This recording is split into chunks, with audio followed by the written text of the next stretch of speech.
Now, here's Chief Meteorologist Tony Petrarca with your live Pinpoint Doppler 12 Futurecast.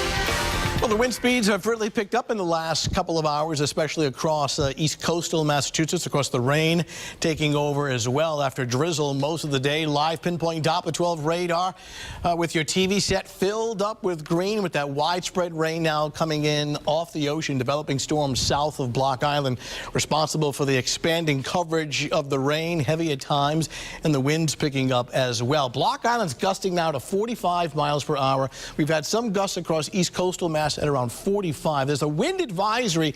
It's confined to eastern Massachusetts only. However, better part of the area will have some very gusty wind. Take a look at pictures from Pasco, Echo Lake. Talk about raw, windy, and wet at 49 right now with reduced visibility. And you can see the surf building a little bit along Narragansett Town Beach, where the winds along the coastline have been blowing 35, even 40 miles per hour. You can see the fog and the showers and rain in downtown Providence right now. Wind sustained north-northeast at 21, but gusting 30, 35. Of course, the humidity on the high side at 92%. So that red L, that area of low pressure, the storm now, as expected, south of Cape Cod, intensifying with a pinwheel of moisture coming in off the ocean and the increasing wind. It'll be stalled. It'll be sticking around right on through at least tomorrow night before it slowly pulls away Friday morning and Friday afternoon. Take a look at rainfall accumulations expected. We'll start off this evening. We'll put this into motion, and you can see most of our area coming in anywhere from an inch to an inch and a half of rain.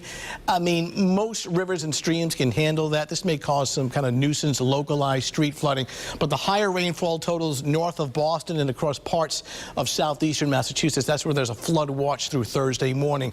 Rain and wind, no doubt, allow extra travel time tomorrow morning. Also, those secondary roads, I mean, a lot of leaves are coming down, so there'll be a carpet of wet, kind of slimy leaves, and that can certainly cause some slippery travel. It's no different than driving on ice. You hit a carpet of wet leaves and you kind of lose traction, so be aware of that. As far as the threat tracker, for tonight, putting it in the moderate category, but it's essentially confined to eastern Massachusetts as far as the heaviest rain and the strongest wind. That's not to say that we have a beautiful night across the remainder of the area. It just means that the heaviest rain and the wind will be located across eastern Massachusetts. And we can probably extend that threat track into tomorrow morning as well for eastern Massachusetts only. Looking better on Friday, and then finally much better over the weekend. But some drier weather on Friday, mainly by late afternoon. We'll start with some early morning showers on Friday, a cloudy, windy, drier second half of the day. Then finally getting back on track for the weekend. Saturday, blend of clouds and sun,